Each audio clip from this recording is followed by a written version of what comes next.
Hi, I'm Daryl Urbanski, and welcome to the Best Business Podcast. My mission is to help create 200 new multi-millionaire business owners. How? You'll do better when you know better. In my interviews, you'll hear from self-made millionaires, seven-figure business owners, authors, and world-class experts sharing how they did it so you can too, without experiencing the same obstacles they did. When your life and your business grow as a result of what you're about to discover, please call me and tell me about it. The number to leave a voicemail is 1-888-844-GROW. That's 1-888-844-4769. Long distance charges may apply. Dial now to call me, connect, share your personal story of how my interviews have helped, or share your current challenges and frustrations so I can connect you with an appropriate course, coach, or help you if you connect. Now, if you like this interview, please share it with a friend you think will benefit. They'll appreciate it, and I will as well. You can also connect with me on social media. Look for Daryl Urbanski, D-A-R-Y-L, Urbanski, U-R-B-A-N-S-K-I, and add me so we can be friends.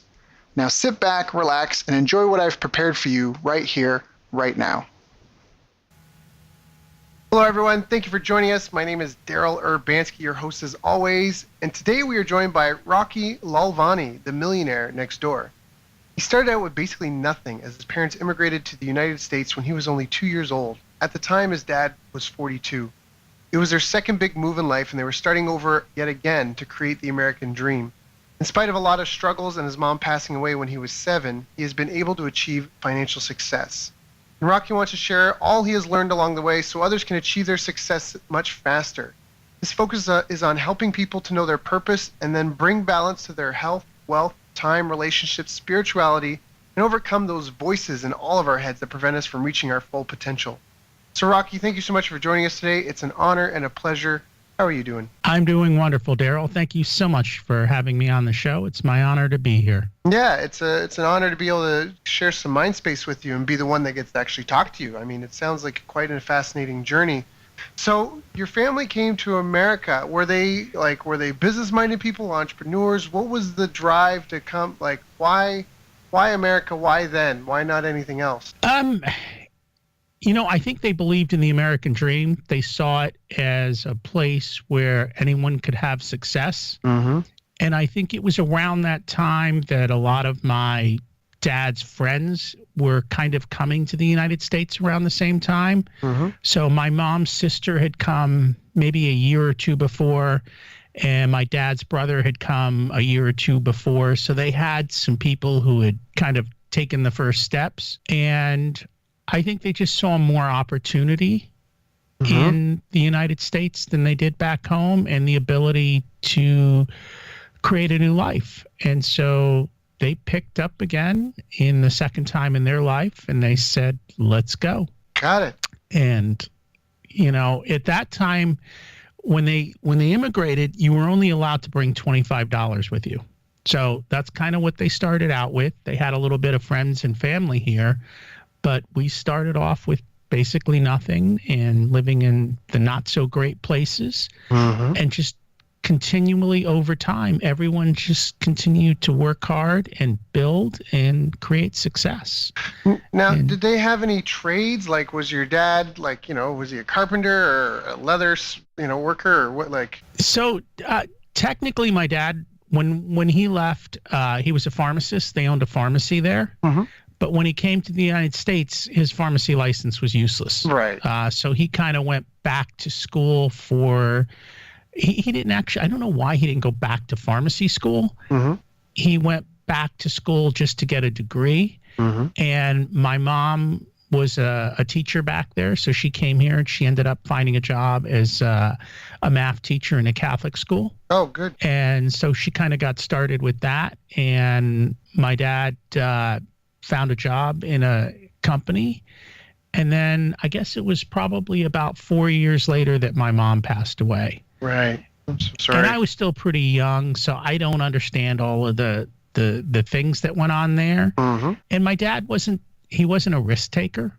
And so I think that's why because he pretty much stayed in the same job that he had then all the way through till when he retired. Got it. Well, I think when you've got a kid or a family, coming to America was probably a big enough risk. So I mean, I don't know him. I can't really speak for him.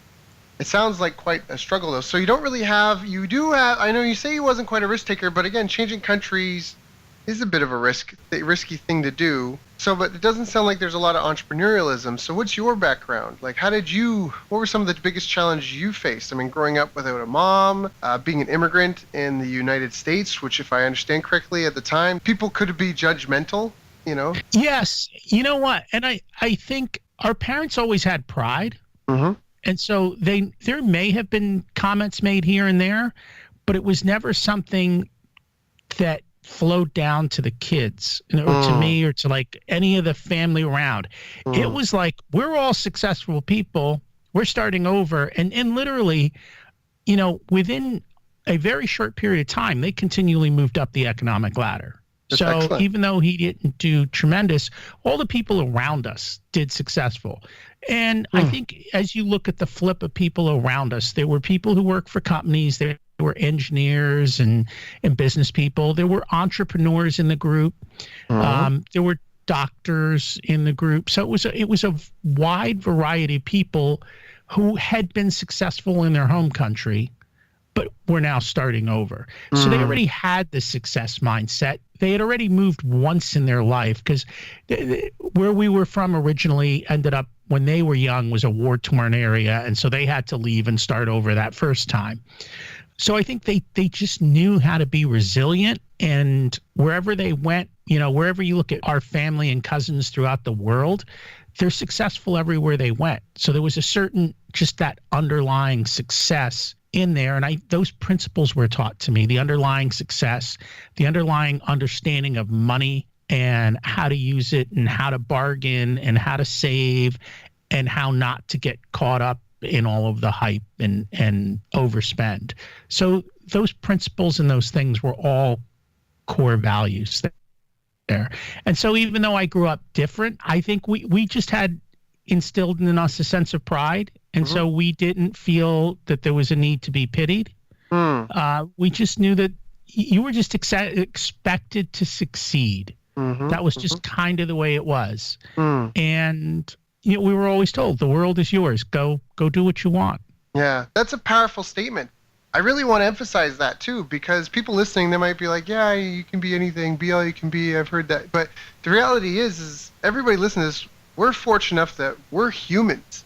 Like, I have a dog and I love this dog so much, but my dog will only ever do the handful of things a dog does unless I train and coach her to do something different. Left to her own devices, she would only ever just do those things. So yeah, you might be able to teach a dog to whatever, do a funny trick. But a human, you can decide any point in time, any day, you know, I want to be an astronaut. I want to scuba dive. I want to learn ballet. I want to learn how to do a backflip. I want to get in the best shape of my life. I want to learn a new language. I want to create something that's never existed before. Like, we literally get to shape we are amazing. And this isn't some wooey woo foo woo. If you think and wish and attract it, it comes. Like, you just can go out and get it in the world and build it and work towards it and make it happen. And it's just so powerful, and people just don't use it. It's like everyone's got the power of the universe in their back pocket, and they just kind of sit around watching The Simpsons, you know. And anyways, I just want to emphasize that. I don't want that to be lost on people, because what you said is really, really true, and it sounds like a really healthy environment you grew up in. It was. I was lucky, and I agree with you entirely. And more so, you know, the world has dramatically changed since I was little, because back then, to be able to do what you're doing right now was impossible. Right. And now it's possible. The ability to promote yourself, to create a brand, and to do it with next to no money. Yeah. And to do it worldwide has never been possible like it is today. So there are no excuses. Yep. Yeah. So what are some of the mistakes you see people making with their money and in their goals to achieve financial freedom? Like, what are some of the big myths or just major faults people have in their behavior and relationship with money? So I think it comes from a couple of different standpoints. Personally, people don't save. They don't. They blow all their money. And I can't tell you how many stories I've heard, even high income earners, business people who are generating well into the 6-7 figures who have no money. They blow it all. they're chasing some dream. They're spending it all on stuff trying to impress people. And it's just not good. Yeah. From a business owner standpoint, I think my biggest eye-opening thing was that most business owners don't focus on the numbers.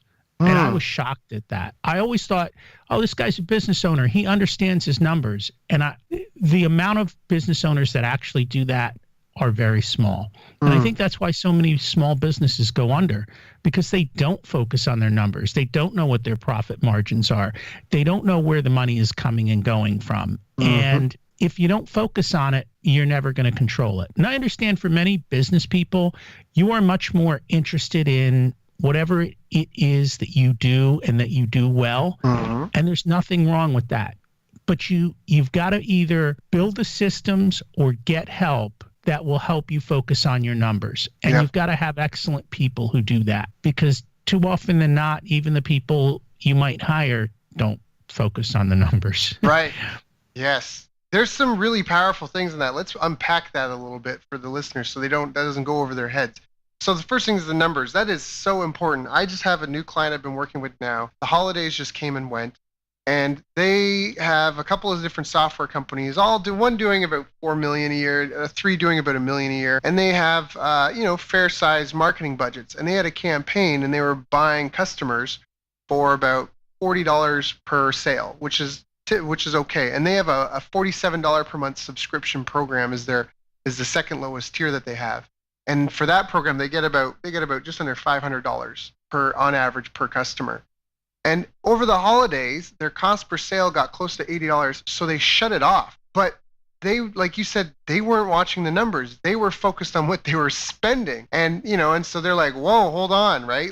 But you know what I mean? Like, we're spending $80, but you're still making $500. Like, if I had a vending machine and for every dollar I put in, you got $4 back. Even if the cost went from $1 to $2 to get $4 back, you'd still keep stuffing money into the thing.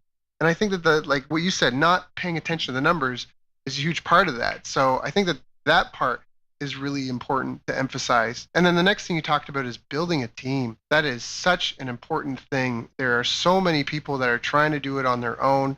And I think any of the windfalls that I've had, it's always been because I had a team and I got the right people in the right places. Anytime I've worked with clients, I had a client I worked with for about 2 years, and it took us almost 4 months to really get any traction in the beginning because the team, it was like herding cats. And finally we got the team knuckled down and in shape. And then, we did something like $250,000 with $30,000 in advertising.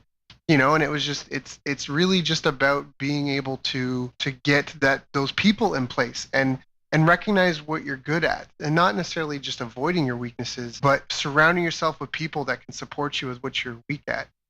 Doing what you love. The money isn't necessarily in doing what you love. It's in getting people to agree to have what you do done. I just want to unpack that a little bit, because you said that so quickly and eloquently and succinctly that I wanted to make sure people kind of understood that a bit. Go ahead. And so having a team is very important. And I say let the experts do what the experts do, but just be careful, because what happens sometimes is you have one expert doing something and then you have something else you need done. And you're like, hey, can you do this too? And they say, yeah, sure, I guess we can do that. But wait a minute. If they're an expert in X, don't ask them to do Y. They might do it, but they're not going to do it well. And what they do might screw things up. Yep. So be careful in how you look at your team and your experts. Let them stay in their lanes and find the right people for the right lanes. So now, do you have any advice on doing that? It's difficult. Finding good people to work with is difficult. When I find good people to work with, I let them run and I let them alone, and I keep them happy. Right. And I don't meddle in their stuff. We come to an agreement, you're going to do X, and then they do it, and I know they can do it well. In the future, when I have X to be done, I call them, I go, handle it. We don't fuss over money because I know they're going to charge me appropriately. everything is good. It takes a mental load off of me because I'm not worrying about it. I trust this person. I'm not going to mess in their world, and I know they'll deliver. Yeah, and that comes back again to knowing your numbers, because even if this person costs you, so here, a great example, my girlfriend and I, we just got a new housekeeper, and we're paying her to do stuff and do groceries and things like that and clean up the house. And you have to understand that the money we're paying her is so that way we can do the things that we do better. Like it's the NASCAR driver. He's not getting out to fuel his own car and swap his own tires and all that sort of stuff. So you really have to keep your eye on the prize to where the sum will be greater than the parts of the whole. And so even if that person does require some more money, or depending what it is, as long as that reliability is there and the quality is there, that it's worth it, right? It's worth the hassle of that person not being there. I made a mistake once. I was so hopefully just help drive the point home for some of the listeners, but I had a video guy, and it was actually a guy that was doing videos for the History Channel. He came to help me with some video work, and I loved his work so much. I really did. I thought his video work was fantastic, and I was really excited about the project we were working on. And we were using a time tracking tool, and like a punch in, punch out clock. But he was saying, hey, he sent me a message one day, and he said, hey, this thing keeps pausing my time on me. And I go, well, why? And he goes, well, my computer's just rendering it. It won't let me record that time. And I'm like, well, are you at your computer working? He's like, no. And I'm like, well, I don't, and I kind of was like, well, if you're not working, that's why the time tracker pauses, because that's a common thing in that industry, right? They might work 3 hours on video, and then to render your video takes another 3 hours, and they'll bill you for 6 hours, even though it's their computer, not them, at work. And, and I ended up, it somehow went sideways on me really quickly, and I didn't expect it to do that. And afterwards, he just was like, man, it's cool, I'm going to go on. And afterwards, looking at my available options, I realized I should have just paid the guy some more damn money. Like that was a big mess up on my part. Like nickel and diamond over a few hours, that this guy's logging cost me someone that I thought did amazing and quality work. And, anyways, that's just a painful experience that I would like to share, just to articulate that. Because then it took more time to find somebody new. We were in the middle of the project. There were 3 videos being made. I had to go find somebody new. I had to screen them. I had to bring them on board. The quality wasn't necessarily the same. You know what I mean? Like if I had just paid the guy a little bit more money, he was professional. He did great work. He showed up on time. He was reliable, and so it was a case of the focus in the wrong place, and either ego or principle or something getting in the way of like understanding his true value. And anyways, so that's just to, again, help expand on your point there. That was a learning lesson that I had. And I think what I prefer to do is to pay people for the job versus the hours. Mm-hmm. And so that you don't get involved in all of these issues. Yeah. Yep. And it solves the problem. Yep. Yeah. Pay for results. Yeah. We just 4x my girlfriend's income because of that. Got her out of doing dollar per hour work and instead per result. And she's built a team now. And yesterday she was so excited because that's the most money she's ever made in a single week in her entire life. And she was just doing this happy dance. And when you get your oil changed, your car, these days it's like $60 to get your oil changed. It takes them 15 minutes to do. You go get a teeth cleaning at the dentist in Canada, I think. Last time I did, it was like $120. I wasn't even in there for a full hour. But you're paying, it's that story of the guy, his furnace breaks down, and he calls the repair guy, and the repair guy shows up and comes in, goes down the furnace, and he's like, oh, this is the problem. He takes out his hammer and knocks on the furnace a couple of times, and the thing just starts right up. And the guy, Joe's like, man, that's amazing. What do I owe? And he's like, oh, I'll send you the bill in the mail. It's like, oh, okay. And, Joe, and the guy leaves, and Joe's all waving at the door. And then he gets the bill, and it's $100, and he calls the guy to complain. He goes, hey, what's going on? All you did was knock my furnace with a hammer. What's going on? And it was a really cold day that morning. It was a super cold day. And Joe, like, oh, sorry, let me itemize that for you. And so then he gets a new invoice in the mail, and it says, hitting your furnace with a hammer, $1. Knowing where to hit, $99. Absolutely. You pay for what you get. So moving beyond that then, what would you recommend anyone that's starting out or struggling right now that has no idea how they could afford to hire someone, that maybe just feels a little lost? Are there any foundational principles you would guide them to help them through that time? For people who are starting out, you're going to have to make a decision. And that is what kind of a budget you have to get started. So for some people, they may have an abundance of time. And for other people, they may have an abundance of money, but a lack of time. So you have to look at which one you are, and maybe you're somewhere in between there. And if you've got the time and you don't have the money, then just start doing it. Learn what you need to learn for the next step and do it, and try it out and fail and try it again and do it a little bit better and try it again and do it a little bit better. And these days with the internet, you can learn how to do practically anything. So it's not that difficult. And if you find yourself in a group of people who are in a similar industry as you, who are on industry boards, they'll help you. You can say, hey, I'm doing this. I tried XYZ. I'm stuck here. What's next? And you'll get 100 opinions. 99 of them might be wrong, but you can at least start to figure out what to do and go forward. I think the biggest part for a lot of people, especially starting out, is to start. If you don't start, you sit there and you struggle and it spins around in your mind, and there's so many fears and uncertainties, and all of that prevents you from doing anything. You're better off starting out and at least trying and failing than you are to never try at all. And I think one of the things people need to be watchful for is, if you don't have a lot of money to invest, then don't make big bets. Don't put your entire, pile of chips on one number hoping that it's going to come up and win, because in the beginning we all screw up. So make sure you take measured risk so that you can continue to take risk and you can continue to keep trying something. And I think you also, especially in the early parts, if you can't afford the experts, then spend your time reading, learning, find a mentor, take a course, and just go slow. And I think the biggest thing is risk prevention. You don't want to get wiped out. So take your time and be slow. And when you're and we're all going to struggle, right? So know up front what you're going to do when you struggle. And that means, all right, I'm going to start this project and I'm going to do these 7 steps. When I struggle at step 3, if I can't get through it, then I'm going to pay someone to help me through step 3. Or I'm going to go and, I have a group of resources that I can go to.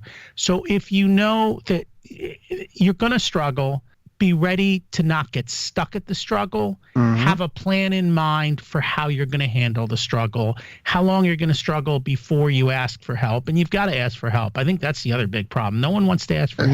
Nobody wants to admit, was it success has many fathers, but failure is an orphan? Nobody wants to admit, right? Nobody wants to admit when something's not working well or failing.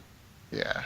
I've made tremendous mistakes throughout my life. And especially in investing, I've made hundreds upon hundreds of thousands of dollars in mistakes. And in spite of that, I still have massive success.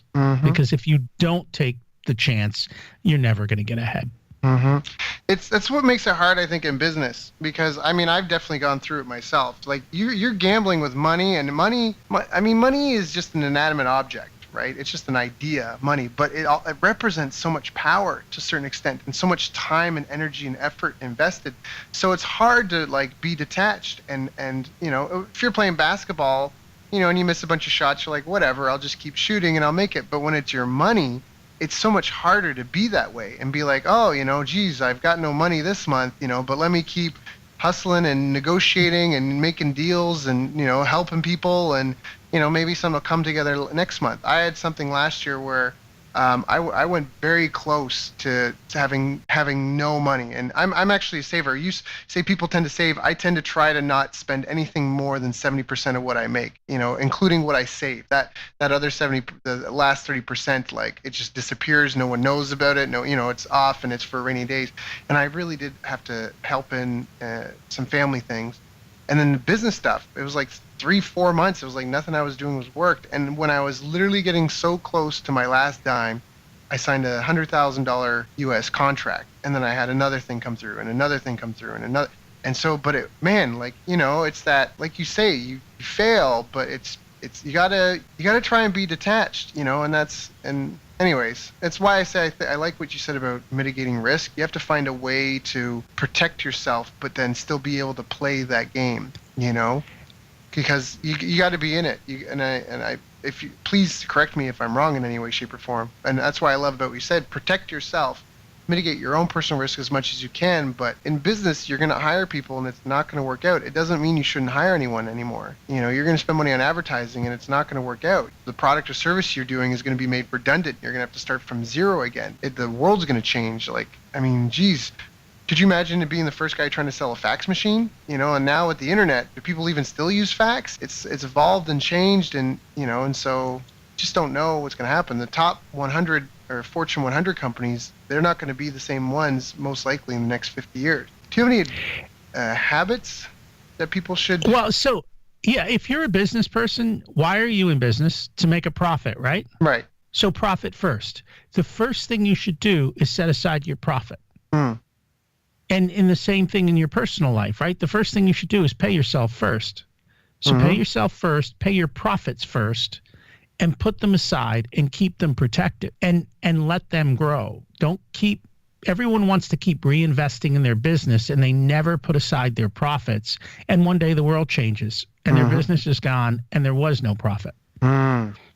So if you do that up front and you keep building it, then when the hard times come, you have this giant bankroll on the other side, and that's your ability to weather the storm. To step in and change your family's the direction your family's going in, And I mean, I can't tell you how many small businesses I hear that something happens in the owner's life. Either they get sick, a family member gets sick, something happens, and the whole business falls apart. Because there was never any margin in the business. There was never any ability to handle up and downs. And there's always going to be up and downs. That when things are good, this too shall pass. When things are bad, this too shall pass. So be ready for it. Do you ever feel that there's anything holding you back in your business career? Over my career, absolutely. There's been a million things that have held me back. And it's a lot of what we talked about. I think one of the biggest ones was the fear of getting started. And it wasn't even so much the fear of getting started. It was like, well, what should I do? I want a business. What am I good at? And just spending so much time struggling with what I could do. And it's kind of funny now because one of the business ideas I had was literally back when I was in college. And I grew up with the age of the PC coming to be. And so I was one of the first people as a kid, I knew how to use Multimate. And Multimate is Excel today. I mean, it's precursors to it. And I was in high school teaching accounting departments how to use this electronic spreadsheet because they used to do everything by hand. Right. And so my business idea was like, you know what? I could just build spreadsheets for people. Right. And I never did it. I always thought, who's going to pay me? Ooh, this, ooh, that. Just a couple of months ago, I was reading in the Wall Street Journal how all of the biggest corporations in the world are sick and tired of the fact that all their numbers are being done on Excel because none of their business systems can do anything. And they've got these people who pull all the data from all their systems into Excel spreadsheets and provide them the answers they want. Yep. I'm like, oh my God, that's my natural talent. Yeah. And I never did that. And I just started. I would be that, I'd probably be the guru of that business because it was, so not starting, not seeing opportunity, not taking a risk, not continuing through the dip. I mean, I think everyone thinks they look at success and they go, oh, that guy's successful. That was so easy for him. Right. Everybody spends 10 years, if not more, in the grind before they have success. And I mean, they work hard and they put effort in and they are focused. And so you have to do those things. Yep. So what were some of the biggest challenges in your business career? I think, well, some of the things I've talked about, not getting started, the fear, not thinking I had to do it all and not letting go. Now I have teams. Now the rule is I don't do it all. Now I pay people to do stuff. So I think it's all those little mindset things are what kind of helped me back. And then learning to let go. So I'm going to put my work out there. Maybe it's going to succeed. Maybe it's going to fail. You know, I have a podcast. Maybe someone's going to listen. Maybe they're not. But I'm just going to keep doing. I'm going to keep showing up, doing my best, and every day making myself one little bit better, learning one more thing, trying one more thing, and just taking the next step. So I love what you said there, because you said you're going to finish it and then let go. Because I think there's a lot of owners and just even creators who, you know, it's constantly a work in motion. It constantly could be tweaked. This needs to be improved. This isn't that great. This, right? There's all these little things. So you say just let go. You know what I mean? Is there like a code freeze that you do in your head? Like, all right, this is now done. I have to put it out there. You know what I mean? Like, can you speak to that a little bit? Like that desire to be a perfectionist? Can you speak to that? Does that impede you? Sure. Is that an asset? Well, I think in the past, and I think a lot of business owners are perfectionists. It has to be perfect before I let it go. And it doesn't have to be perfect. And I think that's another mindset shift. I mean, if you look at, we talked about Multimate and Excel and Microsoft, they constantly put stuff out that sucks. And then they fix it. And then they make it a little bit better. And then they keep making it a little bit better. That's what they do. I mean, if you look at Apple and the iPod, I mean, how many iPods were there? Every 6 months, there was a better iPod. That's right. They didn't wait for the perfect iPod. They had what they had. They shipped. They released. And then they made it better. And that's what you have to do. You have to say, I've got to let go. Maybe it's perfect. Maybe it's not. Here it is. And tomorrow, I'll try and make it a little better. Right. Because ultimately, it's hard for us to predict the wants and needs of hundreds of thousands of people.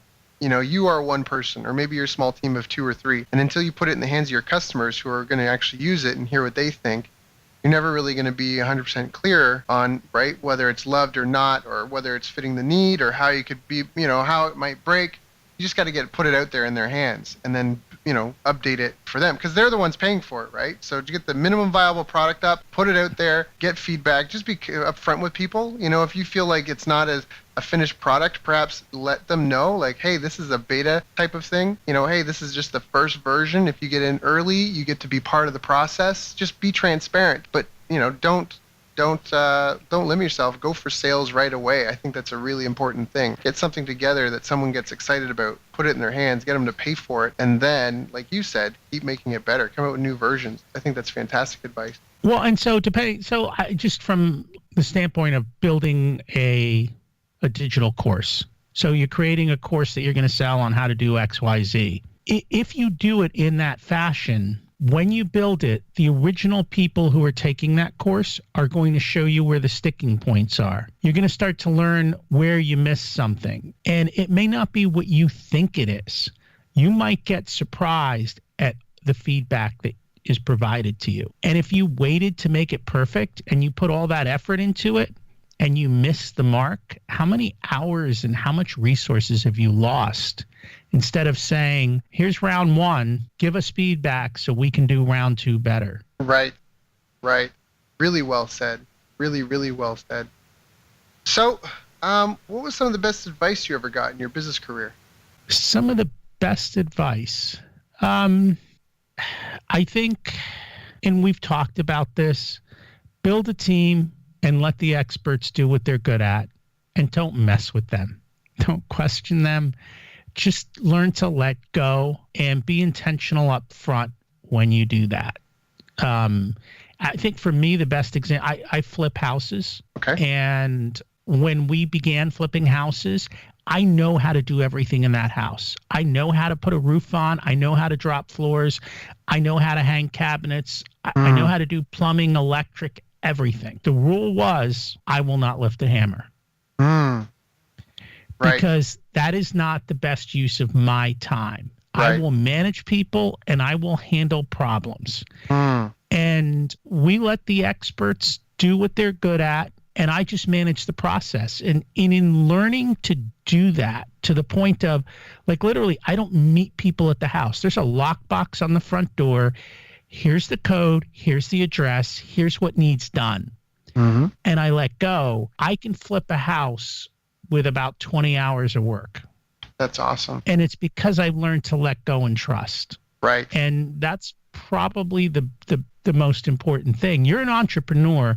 Your job is to figure out how to do something, figure out how to do it really well, and then systematize it and let someone else do it. Right. I love that. So we had a previous guest, Brad Martineau. Great interview. Anyone that wants to check it out, definitely go listen. Give it a listen.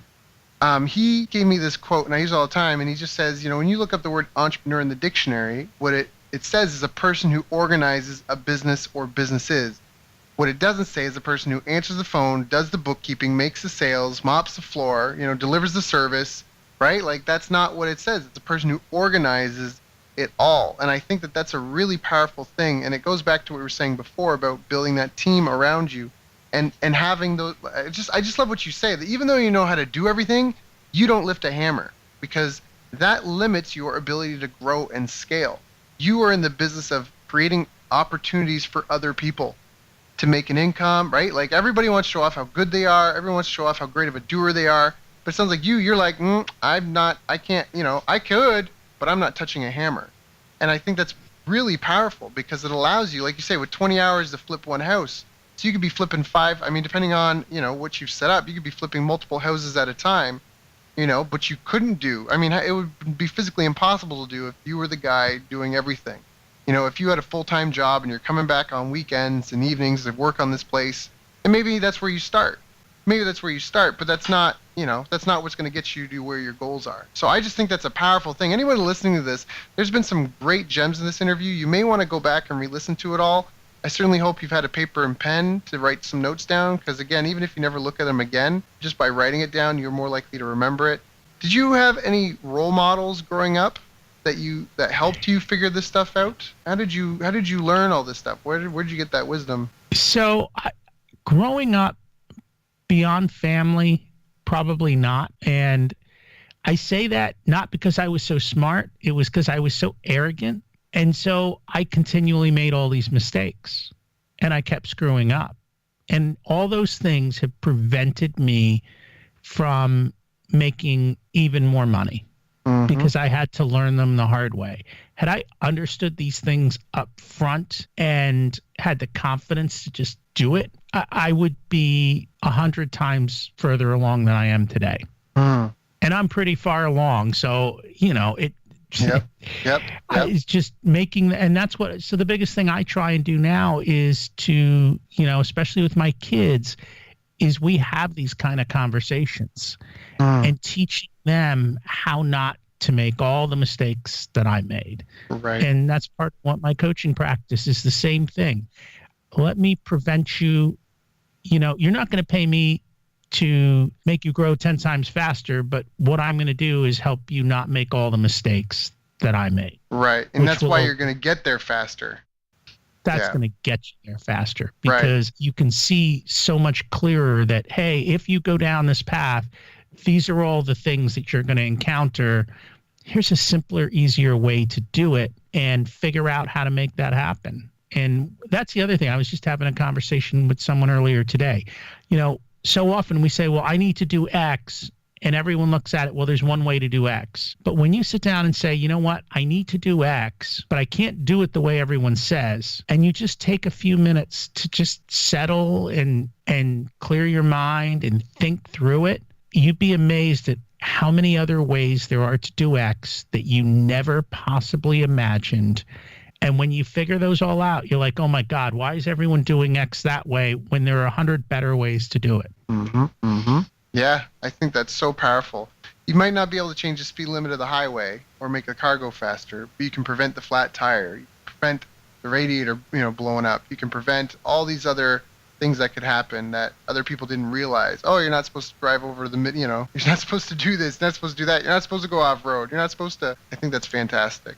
Well, or you could take an airplane, or you could just pay somebody to take this from here to there, so you don't have to. Mm-hmm.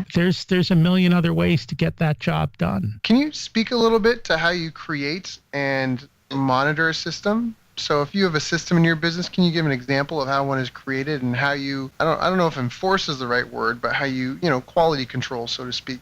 So my businesses aren't that large that I have to worry that much. I'll give you the perfect example, more so from real estate, because that's the one that is most systematized for me, in the sense that I call the painter and he says, what color to paint the house? And I go, the same color you always paint the house.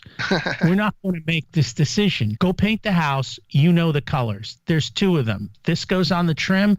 This goes on the wall. When we put appliance packages in, we don't, what should I put? No, it's a standard appliance package. This is what goes in.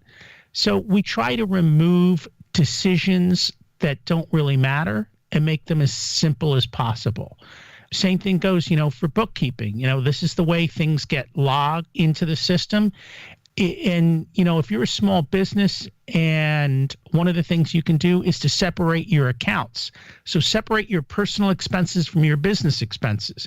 Whenever you do a business expense, use a business account or a business credit card, because otherwise things get mixed up. And again, you're losing focus on the numbers. So have those things, or have checklists. If I'm going to do a certain task, even if I'm doing it myself and I'm going to be doing it over and over again, create the checklist, just like an airline pilot, right? He gets in that airplane. He's got a checklist. This is what I do. This is how I do it. And so create a checklist. Like for whatever the tasks you do, especially the ones you don't do that often, but are important. If you do something once a month, have the checklist for once a month. This is the end of the month. I need to review my numbers. Okay, what do I need to do to review my numbers? Should I sit here and think about it again? No, I pull out a piece of paper and I go down the checklist. And then at the end of that month, I go, I don't like the way step 4 went. Okay, here's a better way to do step 4. Change my checklist. Now I'm done. The next month, I've got my checklist again, and step 4 is improved. And maybe this month I improve step 7. Or maybe I go to a conference and I learn something and I'm like, wow, I could implement that. Okay, where does that go? Into which checklist? Put the step in, and it's there. So the whole purpose of systems is to take the mental load off. It's so that you don't have to think about something. It's so that it's automatic and done, and then you can focus on what's important to you, instead of routine types of things that get done over and over and are irrelevant. Very well said. The 80-20, right? We talked about 80-20 at the beginning, correct? Right. Yes, we did. I don't think we said the 80-20, but I think we mentioned that, like leveraging ourselves.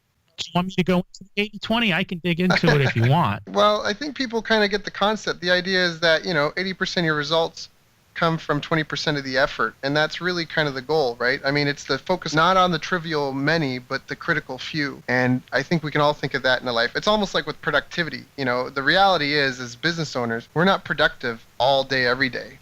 You aren't. You're productive for a few hours every day. So that's where you have to know not only time management but energy management. So when you are being productive, when you have those moments of energy, that you're getting the critical stuff done. That you're not. Well, and so think about, so take that a step further. 20% gets you 80%, right? Right. 40% gets you 96%, right? And that leaves 60% for 4%. Screw the 4%. Go enjoy your 60%. Build another business. Enjoy your family. Yep. Go to the gym. Read something, learn something. Right. Go do something else with the other 60% and be happy with the 96%. Yep. Because you can gain so much more from that 60% of time than you could from that extra 4% of whatever you were going to achieve. And one of my mentors, he said something that was really, and maybe you could speak to this in a little, anyways, maybe you could say a couple of words on this. But he even said, don't necessarily grow every business, but understand that you can have multiple teams of income. So maybe you have a business that only does $1,000 a month, but that's all that business does. But you've got a team in place, you know what I mean? And it's buttoned up and everything's put together nicely where you still have that time freedom and you still get that income, and then you have a second business that you build. And that came from, at the time, I was running a martial arts school, and he was like, look at your business like you've got Like you've got you've got an adult business, you've got a kids business, you've got an after school business, you've got a pro shop business. Like these are all different businesses, and you want to grow them all independently, but you also have to recognize that they're separate entities in and of themselves. And so be okay with one business only doing whatever it does, but just like almost like you say, like focus more. The importance was more on the systems and processes in place versus how much money it was necessarily making. Because I know some people that get trapped, almost like you're saying, like they're doing 6 figures, 7 figures, but they're putting in 100 hours a week. They're estranged from their family and friends. Their health is deteriorating, and that's not everybody, right? There's a lot of people that are rich that are happy in their lives. But would you agree with that? What would you say to that? I absolutely agree with that. And if you think about that, though, from a risk standpoint, if I have 7 streams of income and 4 blow up, I still have 3 streams of income. And if I have 3 streams of income that are doing well and 4 blow up, I might be able to take those 3 streams and boost them up to make up. On top of that, if you've got 7 streams of income, you now have things that can overlap. So something that's helping you in stream 1 can help you in stream 6. And maybe you're doing something across all the streams. And at the base of all those streams is accounting, right? So if you've got accounting across 7 streams, now you can essentially build stream 8, which is to create an accounting business that knows how to do all these different things, put it in place, and now sell that service to someone else. So now you're creating streams within your streams. Or if you're a business and okay, I have a business. Well, you need a place for your business, right? So now you buy the building. So now you have a real estate business. Now you have 2 streams of income. You have the business and the property. And the business is paying for the property. Maybe there's space for a second business in there. Someone else is now paying for your property. You're paying less, and you're creating multiple streams. So absolutely multiple streams, multiple stackable streams, multiple streams that can work together and can be promoted to each other are very good, especially things that can weave together and refer together. So if you've created different businesses that create referral patterns to your customers, all the more good. And what you're doing there is mitigating risk, because if one business blows up because the market changed, you still have all these other streams of income. So well said. Rocky, this was a fantastic interview. Like I said, anyone listening to it, you may want to listen to this again just to make sure you got all the gems out of it. Was there anything I didn't ask you that I should have asked you? I think, well, let's just touch base on one thing, which is mindset. It's the voices in our head. Right. We all have fears. We all have doubts. The biggest thing you have to overcome is the reflection in the mirror. Because the biggest obstacle between whatever it is that you want and getting there is you. And when you overcome yourself, everything else becomes possible. And that's where the happiness, because at the end of the day, what are you making all this money for? Right. To be happy, to be with your family, to do the things you love. And so just having the right mindsets and working on yourself and creating the best you possible physically, mentally, emotionally, relationship-wise, all of that stuff is the most important thing you can do. Because if you at the self are strong and great, everything else will just come together. That's so well said. So well said. And it's so important because you can get defeated. Again, I mentioned I had a martial arts background. I had students that I would see them lose competition matches or win them before they even started, because they would get on the mat and they would face off with some other their whoever their competitor was, and you could just see that they were either really confident that they were going to push and fight in it, and you just even see in the middle of a fight. I mean, everybody watches professional boxing or kickboxing or UFC or any of that. You see people give up in a fight.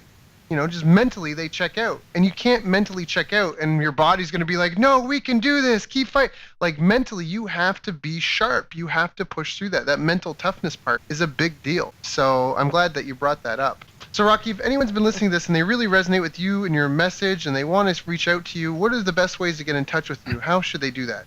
So the best thing is if you want to learn more about what I do and my philosophies, I have a podcast. It's called Richer Soul, and it's on iTunes. You can go to richersoul.com, and you can see the podcast and a couple of the posts that I've written.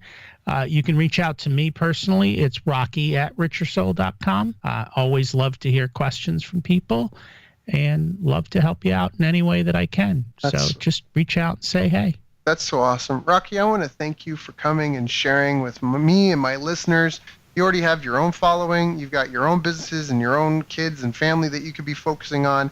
But you took the time to come and share with us. And I know this call is going to help a lot of people. So I just really want to thank you for coming and contributing and helping make all of our lives better. So thank you so much. I appreciate your time and your patience and generosity.